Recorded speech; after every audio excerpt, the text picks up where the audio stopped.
एक हृदय विदारक घटना यहां बीती है।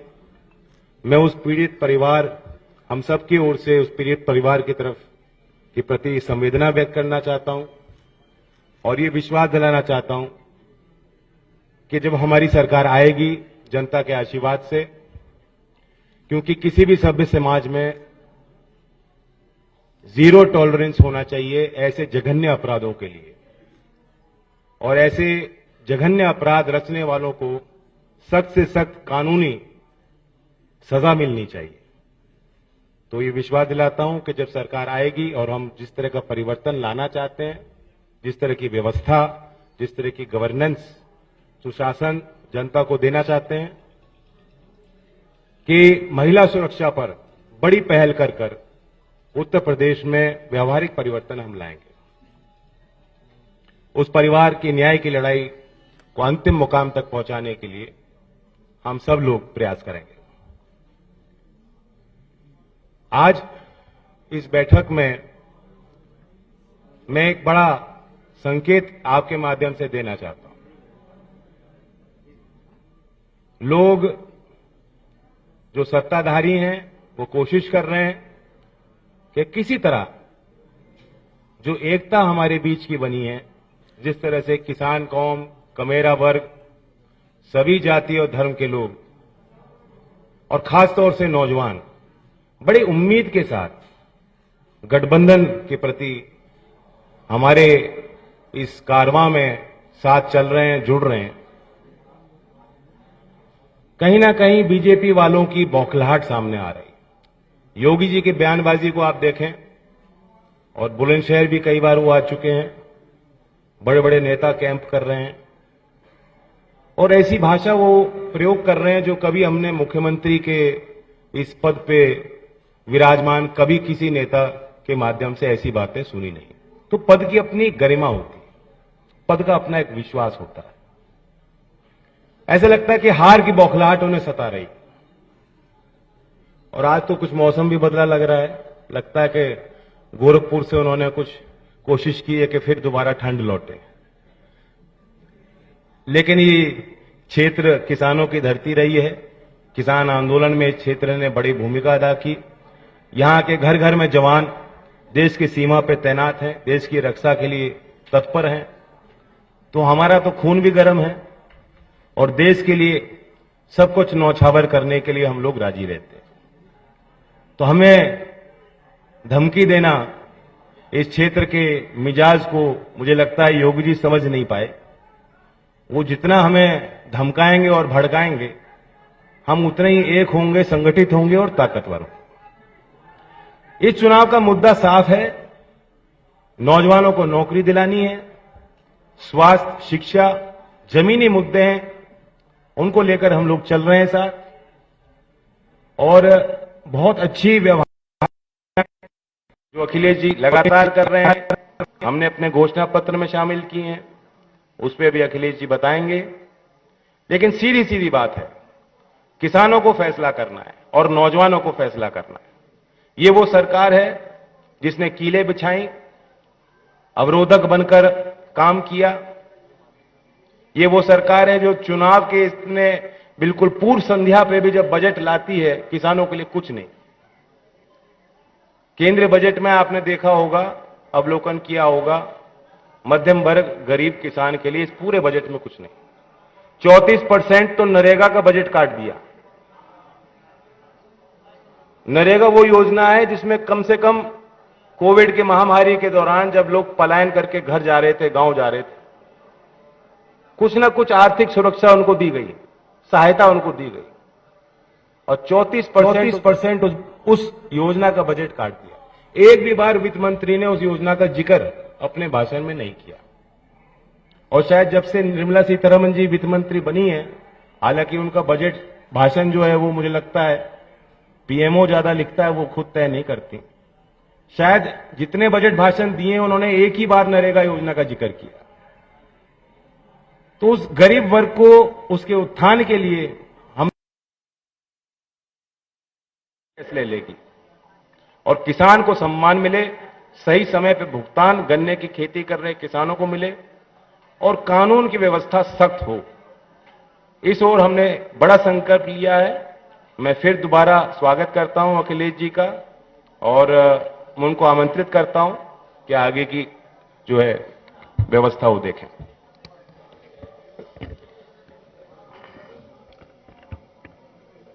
मैं जैन जी का धन्यवाद देता हूं और बहुत सारी बातें उन्होंने रखी, जहां से शुरुआत की कि बुलंदशहर की घटना आज पूरे उत्तर प्रदेश को चिंतित कर रही है और खासकर बेटियां, बहन ये सोच रही हैं कि लगातार सरकार ने ये कहा कि कोई भी बेटी अगर 12 बजे भी घूमना चाहेगी तो कहीं उसके साथ कोई घटना नहीं होगी। और सरकार के केवल मुख्यमंत्री नहीं बल्कि दिल्ली से गृह मंत्री से लेकर के जितने भी सरकार के लोग हैं, ये बताने में कहीं चूक नहीं कर रहे हैं कि कानून व्यवस्था आज उत्तर प्रदेश में सबसे आगे है। लेकिन लगातार जो घटनाएं हो रही हैं और आपके जिले में जो घटना हुई है वो हाथरस की घटना को याद दिलाता है। हाथरस की बहन के साथ जो हुआ, उसके परिवार के लोग चाहते थे कि अंतिम संस्कार उनकी मर्जी से हो जाए, लेकिन सरकार ने उसकी परवाह नहीं की। और वहीं बुलंदशहर में इतनी निंदनीय घटना हुई है, जघन्य अपराध हुआ है, अभी भी अपराधी घूम रहे हैं।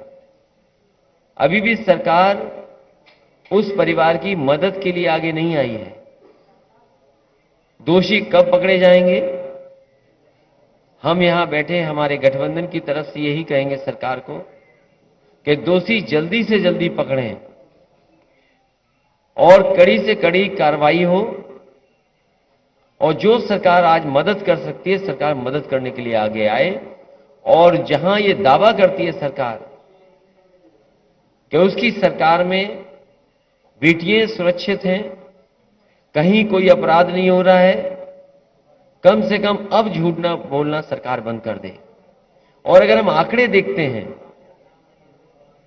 तो बड़े पैमाने पर ऐसी घटनाएं उत्तर प्रदेश में हो रही हैं और आंकड़ों में भी कई प्रदेशों को उत्तर प्रदेश ने पीछे छोड़ा हुआ है। जो सबसे अच्छी योजना थी पुलिस रिस्पांस सिस्टम डायल 100, नाम बदल करके 112 उसको कबाड़ा कर दिया, बर्बाद कर दिया। मैं आज भरोसा दिला सकता हूं, मैंने कल भी कहा कि पहले ये तय था कि 10 और 12, 15 मिनट में पुलिस पहुंच जाए मौके पर, और इसको धीमे धीमे और अच्छा करना था जिससे कि कम समय में पुलिस पहुंच जाए। समाजवादी सरकार और आरएलडी के गठबंधन की सरकार, सहयोगी दलों की सरकार बनती है तो भरोसा दिला सकते हैं कि चाहे गाड़ियां बढ़ानी पड़े और बेटियों बहन के लिए जिस तरीके से 1090 पावर वुमेन लाइन बनाई गई थी, अगर स्ट्रक्चरली चेंज करके बेटियों की सुरक्षा के लिए डायल 100, डायल 112 में ही कोई व्यवस्था करनी पड़ेगी तो की जाएगी। और वहीं गाड़ियों की संख्या विशेष बढ़ा करके सुरक्षा का माहौल बनाने का काम ये दोनों गठबंधन के लोग करेंगे। इधर मुख्यमंत्री जी की जो भाषा बदली है, पता नहीं मुख्यमंत्री क्यों भाषा बदल रहे हैं। और मुझे लगता है कि जो हवा चल रही है पहले चरण में, यहां के लोगों ने ऐसी हवा चलाई है कि भारतीय जनता पार्टी और खासकर मुख्यमंत्री जी, उनको समझ में नहीं आ रहा कि क्या कहा जाए। वो हमारे मुख्यमंत्री हैं, वो कोई कंप्रेसर थोड़ी है कि हमें ठंडा कर देंगे।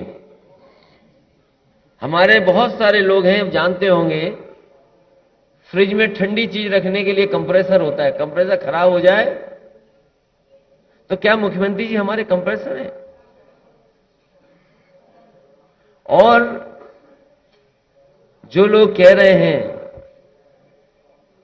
गर्मी की बात कर रहे हैं, हम उन्हें भरोसा दिलाना चाहते हैं कि गठबंधन की सरकार बनेगी तो भर्ती दी जाएगी, भर्ती खोली जाएगी। गर्मी नहीं, भर्ती, नौजवानों को भर्ती के लिए उन्हें देने का काम, उनको नौकरी देने का काम गठबंधन में होगा। और जिस तरीके से सरकार ने नौकरियां छीनी है, रोजगार छीने हैं, इस बार हर यूथ अपने बूथ पर भारतीय जनता पार्टी को हराने का काम करेगा। हमारे किसान दुखी हैं कि इस बजट में भी उनके साथ धोखा हो गया। ये बजट तो ऐसा आया है कि गरीब को महसूस ही नहीं हो रहा कि कोई बजट आया है। और सरकार कह रही कि अमृत बजट है। अगर ये अमृत बजट है तो इससे पहले क्या सब जहर वाले बजट थे? अगर ये अमृत बजट है भारतीय जनता पार्टी का, तो पिछले जितने भी बजट थे वो जहर वाले बजट थे क्या? और सुना है कि डायमंड सस्ता हो जाएगा। तो देखो गरीबों का कितना ख्याल रखा है इन्होंने। भारतीय जनता पार्टी कहती है इस बजट के बाद डायमंड सस्ता हो जाएगा। तो सोचो गरीब का कितना ख्याल रखा गया है। और जूते चप्पल सस्ते होने जा रहे हैं। ये देखो सरकार कितना ख्याल रख रही है। अपनी गलत नीतियों के कारण बड़े बड़े कारखाने बेच करके, बड़े बड़े उद्योग बेच करके, कोविड के समय न मदद कर करके सभी उद्योग कारखानों को चौपट कर दिया। तो लोग और नौजवानों के खासकर जूते चप्पल ही तो घिस रहे हैं अपने भाग्य को बनाने के लिए। ये सरकार किसानों की सरकार नहीं है। जहां आय दोगुनी की बात की, आज कमाई आधी हो गई है। और लगातार सरकार ने महंगाई बढ़ाई है। डीजल पेट्रोल की कीमत कहां पहुंच गई। और किसान को जब सबसे ज्यादा जरूरत खाद की थी तो खाद नहीं दे पाई, किसी फसल की कीमत नहीं दे पाई सरकार। इसलिए मैं कहना चाहता हूं कि आज वही 3 तारीख है। एक 3 तारीख ऐसी भी थी जिस दिन जीप से कुचल दिए गए थे लोग, किसान कुचल दिए गए थे। और अभी भी किसान भूले नहीं है वो। इसलिए मैं कह सकता हूं ये चुनाव किसानों के मान सम्मान का चुनाव भी है। इस बार जनता ने तय किया है भाईचारा बनाम भारतीय जनता पार्टी चुनाव है। लगातार हम लोग जगह जगह जा रहे हैं, जनता से अपील कर रहे हैं। और जो समर्थन मिल रहा है उस समर्थन से मैं कह सकता हूं सहयोग जो मिलने जा रहा है, इस बार ऐतिहासिक जीत आरएलडी और समाजवादी पार्टी के गठबंधन की होने जा रही है। इतना बहुमत, इतना समर्थन कभी नहीं दिखाई दिया होगा जितना इस बार दिखाई दे रहा है। इसलिए ये जाने वाले लोग हैं, नई सरकार आने वाली है। मैं भरोसा दिला सकता हूं कि जो घोषणाएं की हैं, जो संकल्प लिया है कि सरकार बनने के बाद घरेलू बिजली 300 यूनिट माफ होगी, बिल नहीं आएगा, साथ ही साथ सिंचाई मुफ्त होगी किसानों की, और बहुत पुरानी कर्मचारियों की मांग कि ओल्ड पेंशन बहाल हो। समाजवादी सरकार और आरएलडी और गठबंधन की सरकार बनने के बाद पुरानी पेंशन बहाल होगी, कर्मचारियों की मदद करने का काम करेंगे। जिस तरीके से समाजवादियों ने जो काम किए आज भी दिखाई दे रहे हैं। अगर सड़कों पे एम्बुलेंस है, कोविड में अगर किसी ने मदद की तो उस समय एम्बुलेंस सबसे आगे आई थी। जो उसके ड्राइवर थे उसको भी अपमानित करने का काम इस सरकार ने किया है। जो 100 नंबर 112 हो गई है वो भी समाजवादी सरकार की देन है, जो सड़कों पे दिखाई दे रही है। कोविड के समय पर जिन परिवारों में भी लैपटॉप पहुंचा होगा वो आज भी चल रहा होगा, आज भी खराब नहीं हुआ होगा। लेकिन ये सरकार जो दावा करती है कि लैपटॉप देंगे, पता नहीं बुलंदशहर में कितने बाबा योगी जी ने लैपटॉप भिजवाए होंगे, कितने स्मार्टफोन दिए होंगे, जब योगी जी खुद ही स्मार्टफोन नहीं चला पाते, किसी और से ट्वीट लिखवाते हैं, किसी और से पढ़वाते हैं। तो आपको हमको लगातार 4.5-5 टैबलेट देते रहे हो, पता नहीं कौन सी टैबलेट हमें और आपको देते रहे। इसलिए ये सरकार जाने वाली है। समाजवादियों ने जो जो अपने घोषणा पत्रों में लिखा था पहले, वो भी पूरा करके दिखाया था। कम से कम समाजवादी पार्टी का ये जनता में भरोसा है कि अगर समाजवादी पार्टी जो बात कहती है वो करके जमीन पर दिखाती है। मुझे उम्मीद है कि हमारे साथ जो प्रत्याशी बैठे हैं, बंसी सिंह पहाड़िया जी हमारे गठबंधन के प्रत्याशी हैं। हम जब सरकार में थे तो ये भी विधायक थे, ये विधायक बनेंगे और सरकार दोबारा बनेगी। साथ ही साथ हरीश लोधी जी हैं, मैं इनके समर्थन में भी आपके माध्यम से अपील करता हूं कि इनको जिताने का काम करें। दिलनवाज खां साहब, ये भी जब सरकार थी तो ये भी विधायक थे, और मुझे लगता है कि विधायक आप फिर होने जा रहे हैं और सरकार फिर बनने जा रही है। किरणपाल सिंह जी हैं, मैं इनके सहयोग और समर्थन के लिए भी आपके माध्यम से जनता से अपील कर रहा हूं। के शर्मा जी जो गठबंधन के प्रत्याशी हैं, शरद पवार जी की पार्टी के प्रत्याशी हैं, मुझे उम्मीद है कि सभी लोग इनका भी सहयोग और मदद करेंगे, जिससे ये भी विधानसभा में पहुंच करके समाजवादी और गठबंधन की सरकार बनाए। हाजी यूनुस साहब के समर्थन में मैं आप सबसे अपील करता हूं। राहुल यादव जो है समाजवादी पार्टी के प्रत्याशी, इनकी भी मदद करें। मैं दोनों जिलाध्यक्षों का धन्यवाद देता हूं, अरुण चौधरी जी और राहुल यादव जी, और इसके साथ हमारे संगठन और पार्टी के बहुत सारे पदाधिकारी हमें दिखाई दे रहे हैं, पूर्व अध्यक्ष भी दिखाई दे रहे हैं, जिम्मेदार कार्यकर्ता हैं, दोनों दलों के जिम्मेदार कार्यकर्ता, दोनों दलों के जिम्मेदार पदाधिकारी, मैं उन सबका धन्यवाद देता हूं, और इस भरोसे और इस उम्मीद के साथ कि चुनाव में वो एक एक बूथ पर मदद करने का काम करेंगे, अपने अपने प्रत्याशियों को जिताने का काम करेंगे। मैं प्रेस के लोगों का एक बार फिर धन्यवाद देता हूं।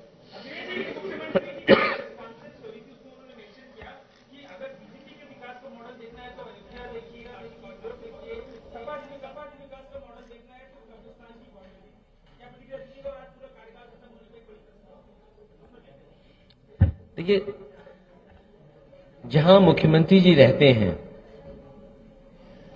और अभी तक जितने भी उद्घाटन किए, और मुख्यमंत्री जी इतने समझदार हैं कि बड़ी बड़ी योजनाओं परियोजनाओं के लिए वो दिल्ली से कैंची मंगाते थे और खुद फीता लेकर के खड़े हो जाते थे। इस सरकार का, मौजूद सरकार का सबसे बड़ा प्रोजेक्ट अगर सरकार के बजट का हम माने तो वो पूर्वांचल एक्सप्रेसवे है। समाजवादियों का विजन नहीं होता तो शायद ऐसा एक्सप्रेसवे उत्तर प्रदेश को नहीं मिलता। मैं राइडिंग क्वालिटी देख करके आ रहा हूं, पेरिफेरल रोड की भी और एनएचआई की बनी हुई सड़क का भी। आप उन एक्सप्रेसवेज पर चलें और 120 की रफ्तार से चलें, हाथ में कप ले लें, चाय पीते हुए चले जाएंगे। लेकिन अगर आप यहां के जो बने हुए भारतीय जनता पार्टी के सड़कें हैं, इनकी राइडिंग क्वालिटी ऐसी है कि अगर आप 40 से ऊपर 60 गए नहीं कि आपका पेट दर्द और कमर दर्द हो जाएगा। जहां पर मुख्यमंत्री जी बैठते हैं वो लोक भवन समाजवादियों का बनवाया हुआ है। जिस सोफे में वो तस्वीर आती है कभी कभी, वो समाजवादी सरकार का खरीदा हुआ है। जिस हेलीकॉप्टर से वो उत्तर प्रदेश का बहुत दौरा करते थे, वो समाजवादी सरकार में लिया गया है। जिस गाड़ी में वो लखनऊ में चलते हैं, जो आर्मर्ड है, उसको भी समाजवादी सरकार में लिया हुआ है। वो दिन रात समाजवादी मॉडल को ही देखते हैं, उनके पास कोई मॉडल नहीं है। जो गुजराती मॉडल था वो धोखा का मॉडल था, वो भ्रम का मॉडल था। लोगों ने देखा जब विज्ञापन आया जेवर के एयरपोर्ट का, तो चीन का एयरपोर्ट की तस्वीर थी। फ्लाईओवर दिखाना था तो बंगाल का फ्लाईओवर दिखाया, कारखाना दिखाना पड़ा तो अमेरिका से कारखाना ले आए। तो इनसे ज्यादा झूठ कोई बोल नहीं सकता।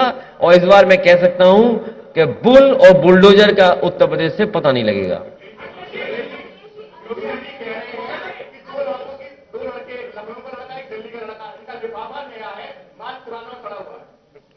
ये क्या बोला उन्होंने?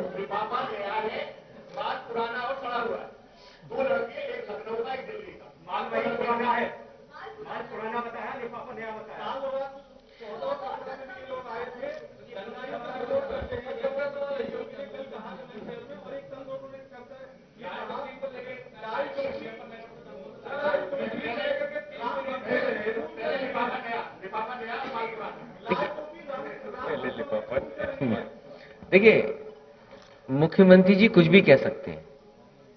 जिनको भारतीय जनता पार्टी ने पैदल कर दिया, किसने नहीं देखा कि दिल्ली वाले 4 पहिए की गाड़ी में जा रहे थे, उन्हें पैदल पैदल कर दिया था। और ये भारतीय जनता पार्टी के सदस्य नहीं है, टिकट मांग रहे थे। एक बात तो तय है इस बार बाबा मुख्यमंत्री जी नहीं बनने जा रहे। उन्हें अपनी चिंता करनी चाहिए। हम दो नौजवान वो लोग हैं जिनको विरासत में किसानों की लड़ाई मिली है। हम लोग किसानों का संघर्ष कर रहे हैं। आप चौधरी चरण सिंह जी की विरासत को आगे बढ़ाना चाहते हैं, वो इसलिए कि किसान की अगर किसी ने लड़ाई सबसे पहले लड़ी तो चौधरी चरण सिंह जी ने। उन्हें आर्थिक रूप से कैसे मजबूत करें। और फिर हम समाजवादी लोग हैं, आप आरएलडी हैं, उन्हें दुख इसी बात का है कि दोनों साथ क्यों हैं। दोनों उनका सुपड़ा साफ कर रहे हैं।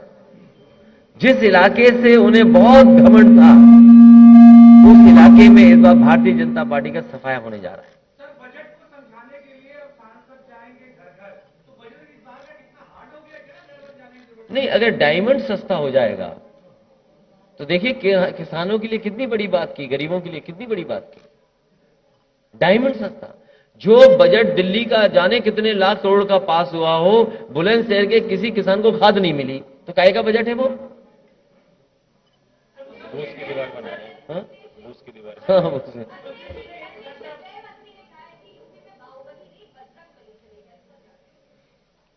इसमें कौन खराब बात है? हमारे गांव में देखा हो, इतने बड़े बजरंगबली खड़े, और अगर इतने बड़े बजरंगबली उनके घर में गांव में खड़े हो तो बता दो आप। सवाल वो नहीं है। सवाल ये कि किसानों को खाद मिलेगी कि नहीं मिलेगी। आपने कहा आय दोगुनी हो जाएगी किसानों की, आज भी आय दोगुनी नहीं है।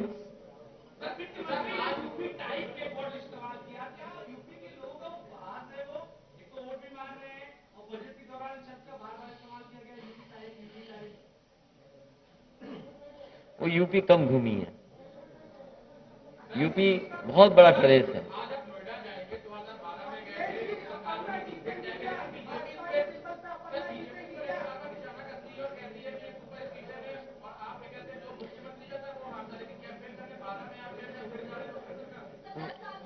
नहीं, सुपरस्टिशन ये है, अंधविश्वास ये है, धारणा ये है, लेकिन धारणा हमेशा तोड़ी गई है। लेकिन एक धारणा ये भी है कि जो नोएडा जाता है उसकी भी सरकार बनती है।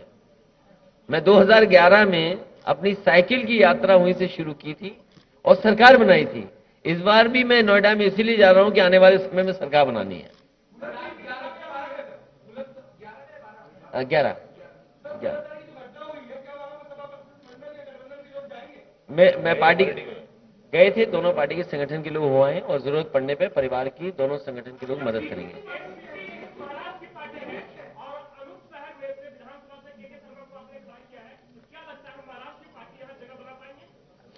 ये गठबंधन के प्रत्याशी हैं। समाजवादी पार्टी, आरएलडी और एनसीपी के प्रत्याशी हैं। जगह नहीं, जीत के जा रहे हैं।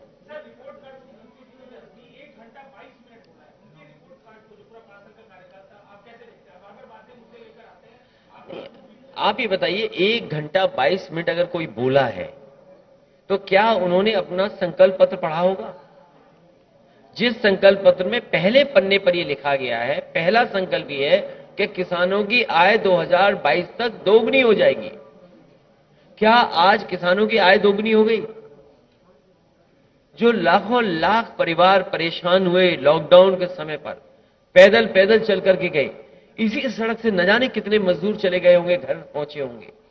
आज इनके पास झूठ बोलने के लिए भोंपू तो हैं जो प्रचार के लिए निकल पड़े हैं, लेकिन क्या उस समय मजदूरों की मदद के लिए इनके पास गाड़ियां नहीं थी? आज झूठ बोलने के लिए इनके भोंपू जा रहे हैं हर गांव में, दावा कर रहे हैं कि इतनी वर्चुअल रैली करेंगे।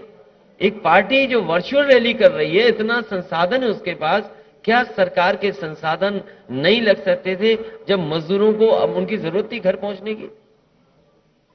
इनकी कोई उपलब्धि नहीं है, केवल उपलब्धि है झूठ बोलना। और जो जितना बड़ा भारतीय जनता पार्टी में नेता है, उतना ही बड़ा झूठ सुन लो उससे।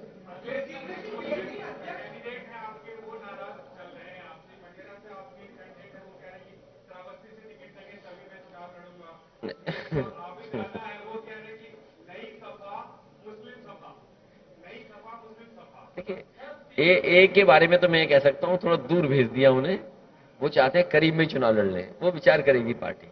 टिकट तो नहीं काटी उनकी। सर, आपकी पार्टी को योगी जी तमंचावादी पार्टी कहती है और साथ ही ये कहती है अलीगढ़ में हम डिफेंस कॉरिडोर बना रहे हैं और वहां का जो तोप का गोला छूटेगा वो सीधा पाकिस्तान में बर्बादी करेगा और हिंदुस्तान को उसमें खुशहाली आएगी। तो कैसी खुशहाली किसने कहा? किसने? अरे तुम उनकी बात मान ली है कि तोप बन गई? अरे भाई पत्रकार साथी, योगी जी की बात मानने लगोगे तो न जाने कहां चले जाओगे तुम। उन्होंने कहा तोप बनेगी, बन गई क्या लीड में तोप?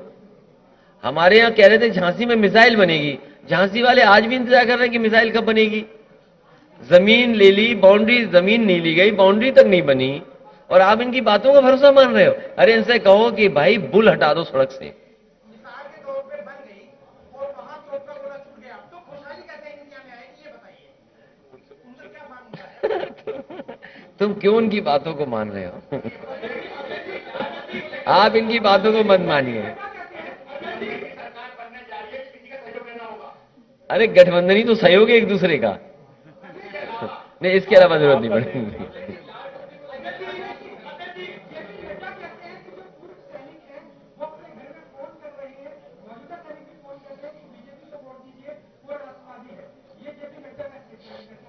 मैं भी अपने सभी सीनियर और जूनियर जो आपके माध्यम से, अगर ये बात है, ये जो सच बोल रहे, अगर ये बात सच है तो भाई हम भी मिलिट्री स्कूल में पढ़े हैं, हमारे परिवार के लोग भी, यहां खड़े हुए लोग समाजवादियों के बहुत सारे परिवार के लोग भी फौज में होंगे।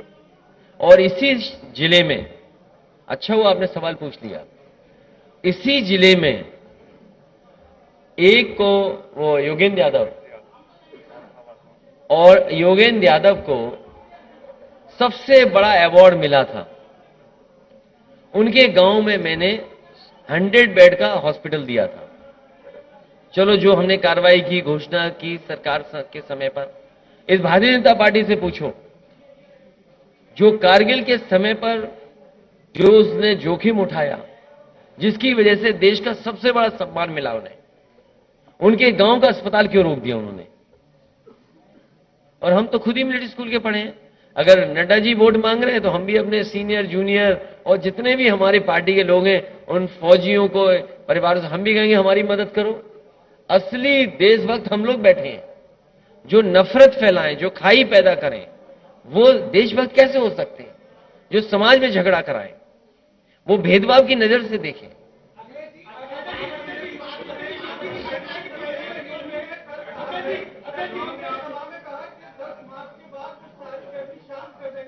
तो वो कोई कंप्रेसर है क्या? जैसे आप फ्रिज है घर में, कंप्रेसर खराब हो जाए तो गर्म हो जाएगा, कोई मतलब नहीं। तो क्या मुखर्जी जी कंप्रेसर हैं?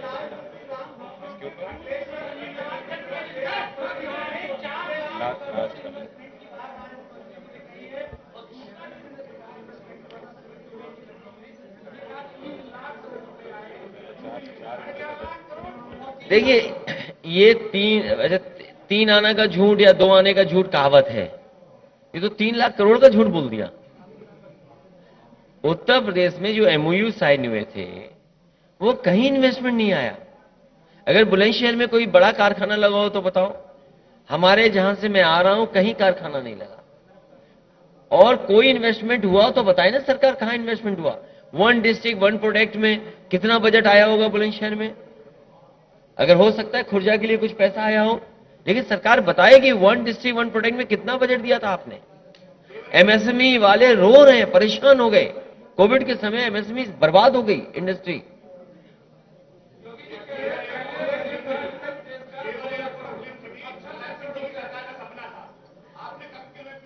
नहीं, हाँ, ये मैं इस पत्रकार साथी का धन्यवाद देता हूं कि इन्होंने जो बात की है, जेवर बहुत पुरानी परियोजना है।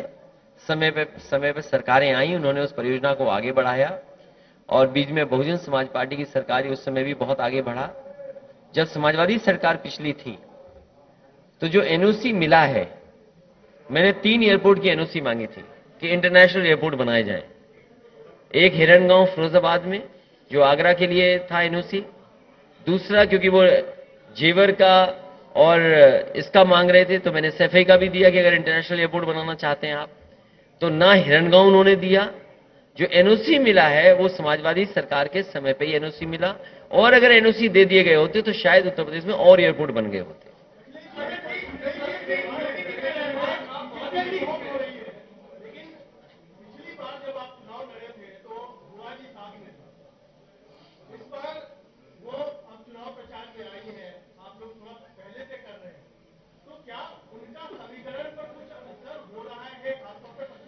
मैंने तो कहा है कि समाजवादियों के साथ अम्बेडकरवादी भी साथ आए, क्योंकि संविधान बचाना है, लोकतंत्र बचाना है।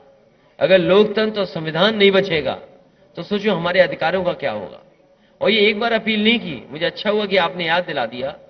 मैं फिर अपील करता हूं कि हम सब लोग बहुरंगी लोग हैं, लाल रंग हमारे साथ, हरा रंग साथ, सफेद, नीला, तो हम चाहते हैं कि अम्बेडकरवादी भी साथ आएं और इस लड़ाई को और मजबूत करें। आखिरी सवाल,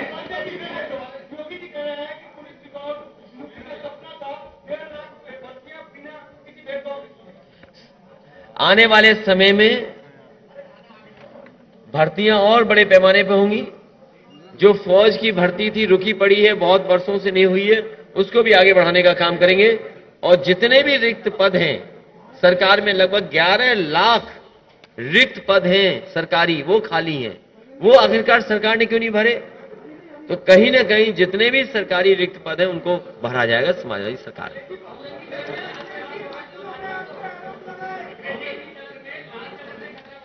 एक रंगी को हटाना है।